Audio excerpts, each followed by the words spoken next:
Hey everyone, guess what time it is? It's time for a new episode of Das Allroad.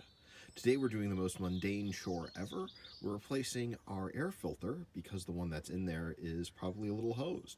So I ordered one online, I gotta open it up. I gotta remove some plastic here and pop it in place. I'll walk you through step by step. So the air filter's in the box that's way down here. That's secured with all these clips. So the easiest way to get there is we have to get rid of some of the plastics that are on top of it. It also means unhooking the top of the box from our mass airflow sensor up here.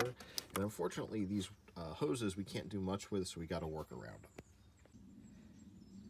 That air intake piece slides out from the front. You see there's two Phillips head screws, and it comes right out from there. With a solid yank upwards, this pops right out. And this nice huge tube we cast aside for right now. You can even peek in there and see, you see there's some dirt in that existing air filter. We'll get in there soon enough. Those metal clips can be kind of a pain in the ass. You can pry them off with a flathead screwdriver and they just go pop, pop, pop, pop all the way around. So with those clips done, with those clips off, you can kind of finagle around and see that there's the air filter that needs to pop out and pop your new one into place. As you can see, this is a little bit on the dirty side. There's no real good date code on it, so I don't know how long it's been in there. But yeah, this is your car's lungs in a lot of way, and you can see that it's not breathing so good if it's this filthy. Side by side, you can kind of see the difference here. Here we have our nice new clean, here old and dirty. Obviously, you'd rather be breathing through this filter than that one.